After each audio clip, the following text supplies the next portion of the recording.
The way it'll work at a trial, there's nothing more important than this exercise. I think this is the most important exercise in all the protection things that go on around this country. So I'll explain why in depth when we get in.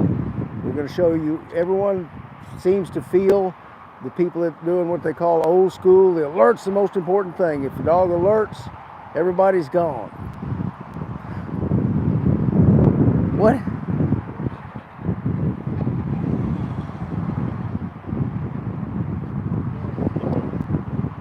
It's hard when I'm sitting and watching her having it. Sorry, folks, we have Dave Chappelle over there in the corner, and you know how it is. You can't think when Dave Chappelle's on. Where the hell was I? Okay, alert. Civil agitation. The biggest thing is, if you're going to stop a burglar, if your dog is making a really intimidating alert, you don't have to worry, right? But what I've seen is very few people ever train for a good alert. Remember, how a dog alerts on its training field has nothing to do with how he'll act in real life. Nothing. What we're going to worry about is, can you say a word with no equipment of any kind to indicate his dog's fixing to get a bite, and will your dog fire up? On the day of the competition, you're going to walk on the field. Joe, come up a little bit. Now, unfortunately, this one's already pumped, but what we want to do, and I'll explain the significance of a ball and all the other distractions we use, we not only want to see if the dog fires off on a command or a word to a very passive individual, but we also want to see if the dog will ignore distractions that someone might attempt to put in her way so they can get to you. So, with no further ado, Mr. Sinclair, you who are about to get bit, we salute you. Thank you. Hey, I'll enjoy it. You're welcome. I'll be behind the tree. When he nods, you alert your dog. And that's what we're looking for. You saw this dog came out. Back up. Now, what he's going to do, we're going to see the distraction section now. And that's what we're looking for. Now, for a case of training, this is only the second time this dog has had this happen. So, to reinforce that, go ahead and give her a bite. To reinforce that she did the right behavior, we're going to give her a bite. Probably don't need to say this, but this is a black Bart baby. And you can see when our handler gives a command on two passive individuals with zero bite equipment to be seen, nothing other than the fact that she's coming on her training field. Unfortunately, we couldn't help that. This dog lights up at one word. I've seen, over the years, I've seen people come out with, and what always strikes me is a dog who was a Ring 3 champion. The gentleman bought this dog, brought it over. He decided he would get in one of our competitions because he had a Ring 3 world champion. And he got in the security division, and he gave the dog the alert command, and the dog saw people standing in front of him with no equipment, and all he did was look at the handler like, are you nuts? So that's unfortunately the case with a lot of people that are getting what they think of as protection dogs. So the civil agitation, we're going to give you a little history of how we got started with it. We're going to cover a lot of things tonight about bite work and protection in Canine Pro Sports. Got a trial coming up on the 20th. So we're going to run inside right now and show you a few more little video clips. Ready to go, Carol Ann? Ready to go. All right. Pardon the camera moving, folks. We had our fancy stuff got discombobulated with our Wi-Fi signal. So we're going to step right in to familiar territory.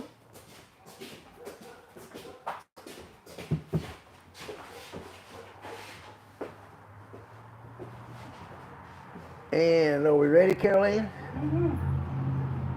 They're still on. Okay, so remember the importance of this exercise, and this is something, the reason we use the balls, let me explain our distractions. You can use anything as a distraction except an exclusively dog training tool. Squeaky toys, for instance. You can use a tennis ball because it's a tennis ball. We may use it in training, but it's not specifically a dog training. Field control cars. We've used, at the finals, one of our favorite things is big old cake. So the reason we started, hello, Mr. Sinclair. Hello. All back in one piece? Oh, I'm good. Pretty much. Yeah. The reason I started using tennis balls with this was because of what one of the professional burglars in Mexico told. Remember, I was lucky there because I was dealing with a class of burglars that were not dope heads, punks. They're pros. They're pros, exactly. So yeah, The family tradition, or family tradition. That's what they did. Yeah. Hank Jr. sang about them in a song, I think. So We all know the rest, right? yeah. So Show those videos, sorry. we can't. No, apologize. Huh? Our system. You can talk up. Our system won't allow it. Okay, so we're gonna go into depth about this mini exercises here. Sorry, we're getting disrupted. Our Wi-Fi signals are crashing on us. So, like Scott said, the burglars I was dealing with were third, fourth generation thieves, and they were professionals. I got on their good side because it dawned on me early on that if my dog nailed one of them and I call the police department, it's going to be 45 minutes to an hour that my truck's going to have to be down instead of going around picking up other dogs, waiting for the cops to show up. So what we started doing was we carried a first aid kit on all the vans. If someone was bit, we doctored them, we gave them antibiotics, we showed them our sign and told them to make sure that if they ever saw that sign on a fence, don't break in there, go next door, which also helped our business in general because it meant that in the neighborhood where someone was getting broken into, now someone right down the street was getting broken into, and they call that neighbor and say, how are you getting by? And he'd say, so it was a good move. I also got to, since we doctored some of them, there were a couple that we caught more than once. And once we opened our own partnership with a guard dog, started one inside Juarez, Mexico, some of the people involved in the Juarez, Mexico guard dog business, yep, they were professional thieves themselves. So I learned a lot. One of the things that I learned when I was trying to formulate the exercises for pro sports, the biggest complaint back then in the late 80s, early 90s was that Schutzhund dogs were all sleeve happy, sleeve suckers, equipment oriented. Everyone wanted some kind of an exercise that didn't involve equipment. Well, how do you do that without getting bit?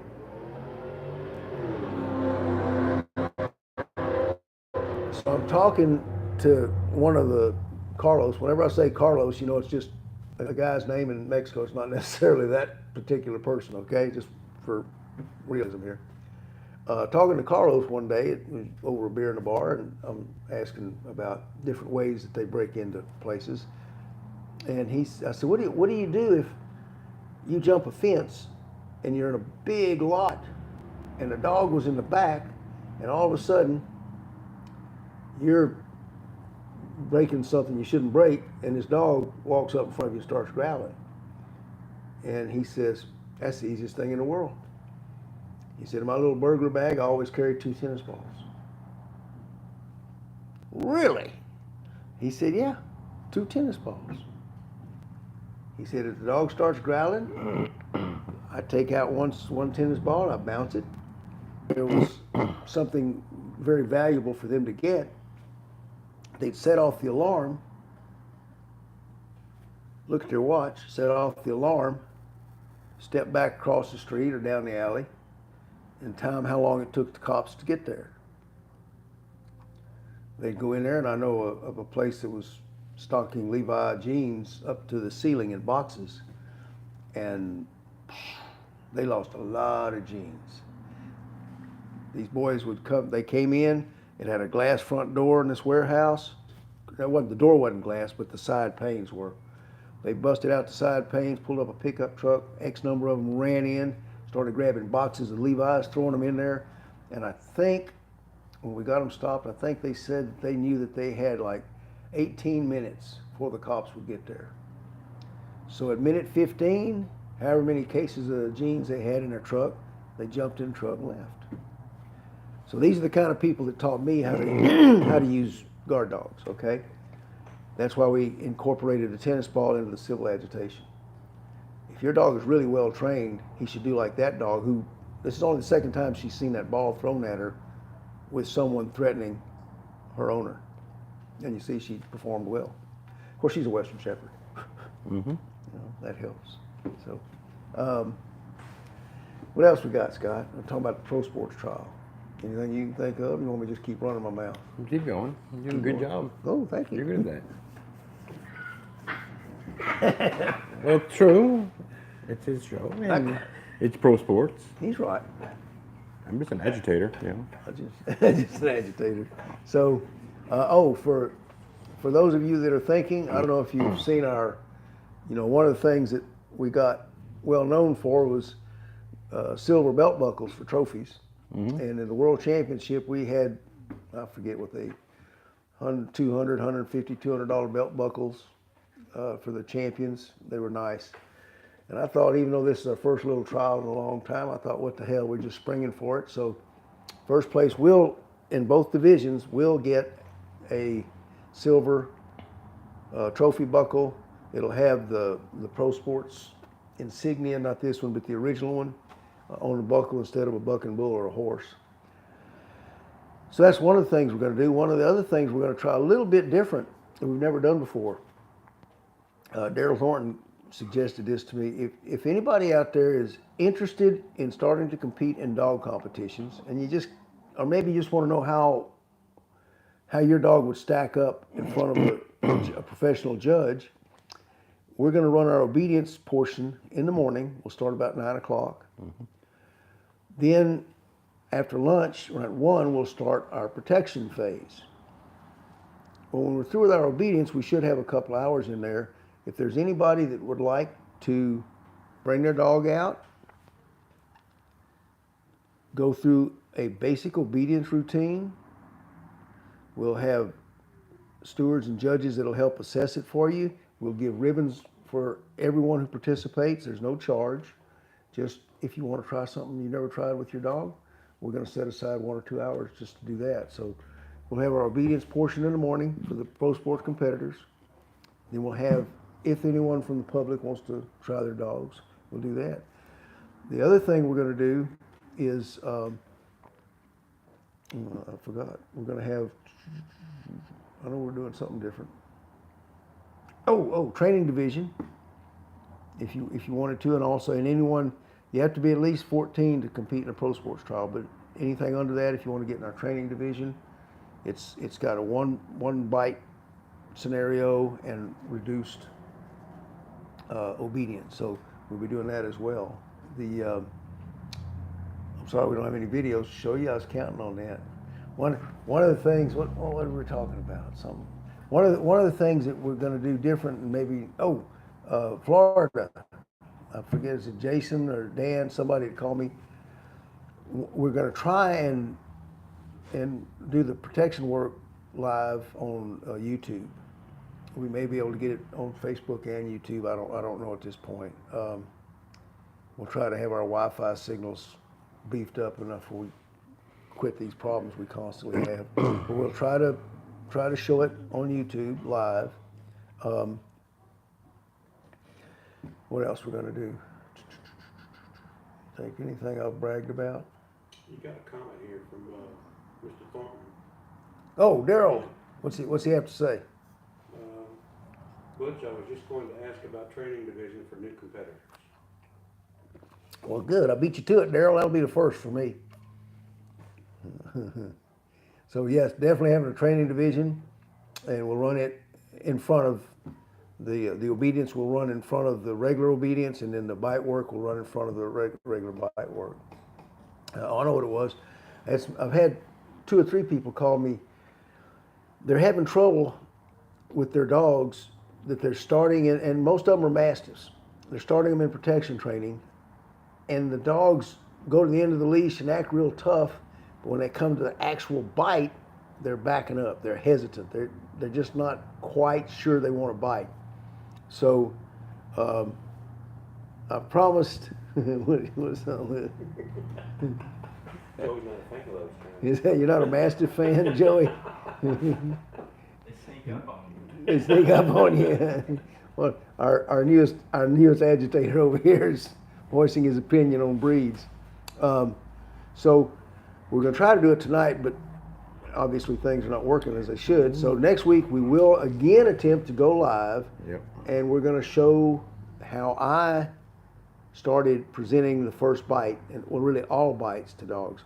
There's some little bitty, minute steps that you can do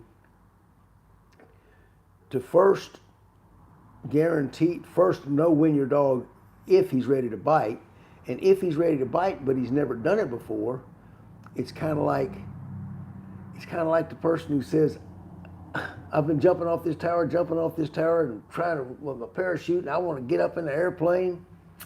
And he gets up in the airplane, and he's practicing, he's trained, and he's gung-ho, and then he looks out, and he gets air sick, motion sick, as soon as he opens the door, right? He can't help it, and there's ways he can get around it, but he has to learn the proper ways to get around it.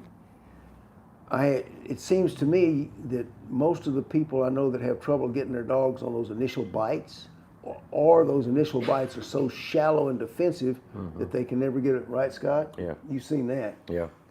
And they can't get that full mouth confident bite on the dogs, and it all has to do with those early presentations. Mm-hmm. Dip in. Yeah. Yeah. You gotta coax them out, but you don't want to coax them out too hard. Right. You get them real excited, Right. but you can't be there. You can't be there, but you got to be there. yeah. Hey, that's a good way to put it. Yeah, you can't. You got to be there for the bite, but you can't be there. So Yeah. that's. We'll have to show you that one, but Yeah. yeah, you got to be like a ghost rider, basically. It's real finicky, especially with mastiffs, because Yes. they're very defensive and very wary. Mm-hmm. You know, they, Key word right there. They're very wary. They don't know if all of a sudden this thing that's been jumping around looking like a target to them, and now it's suddenly standing in front of them with their arm stuck out or their armpit held out, whatever. Why'd you change your behavior so suddenly? What the hell's that about? That's the nature of a Mastiff. That's what they should be doing. and so he was saying a while ago, they'll draw you in. Rotties do it all the time. Rotties will measure you, know their radius, and pull you in it. And when you get deep enough in it, they're coming to get you. Are they Yeah, just yeah. more analytical than other dogs, or what? What are they- No, they're just more determined to kick your ass than other dogs. They just, They don't waste their energy barking. They'll sit there. They'll come out and they'll back up and come back and just wait for you. Then you'll come in and do your little shenanigans, and then they won't do nothing. And you're like, oh, okay. And you get a little closer. You ain't won't do nothing. Then you'll hit that one trigger spot, and all of a sudden you got a face full of Rottie or a face full of Mastiff. Boom! They'll come out and they'll just lure you in. But those dogs bite, you know. I think it's, all right, so Rotties are a Mastiff in my book. Or the Boral we had out here, and those Connies did the same Boral? thing. Yeah, The Connie Corso was, after a few, he was coming out. Right. They're different. And the Doggos are a little different too, but you know, your Bulldogs That's a and trait in those type dogs is what you're saying, right? I mean, well, all right, if you go back to it, sheepdogs hit the ground, Australian cattle dogs, border collies, they hit the ground wanting to chase sheep. That's what they've done for 1,000 years. What were the original war? As much as we talk about shepherds today and Malinois today doing protection dogs, what was the original protection dog? Mastiffs. So for centuries, thousands of years, Mastiffs have been doing what it. So they've been put in a position where some guy with a sword could cut their head off, and if they didn't think about what they were doing before they did it, they lose their head. So they think a little bit more in defense than a prey-driven Malinois. Okay. That's DNA now. It's in there. I believe it's totally in the DNA. And so the Rotties, because they're as defensive, but they're just mean SOBs. They've learned, I'll never forget the first time I ever saw it happen. I had scratch pants on.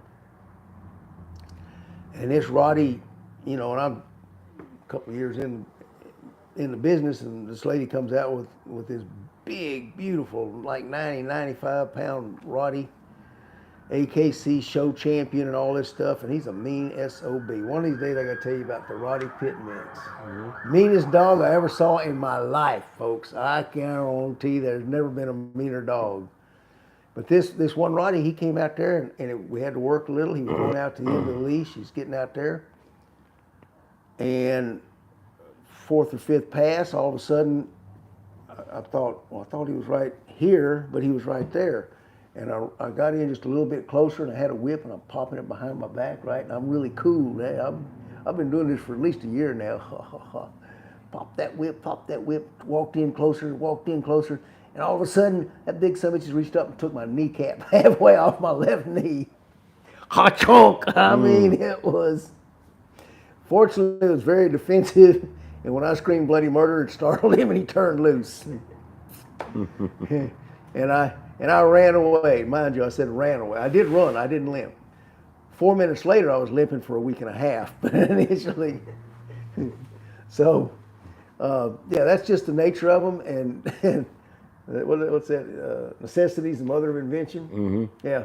In order to be able to stay mobile for the rest of my life, I had to come up with other ways of doing these things. And so that's what we'll try and demonstrate for everybody next week. Mm-hmm. That's all I got. Yep. But yeah, we're gonna have a good time here in a couple weeks, and hopefully you all come out and come check it out. Yep. Especially we're doing that training division first. People come out with their dogs and see they buy it or they can do obedience, and that's pretty cool. Oh yeah, yeah.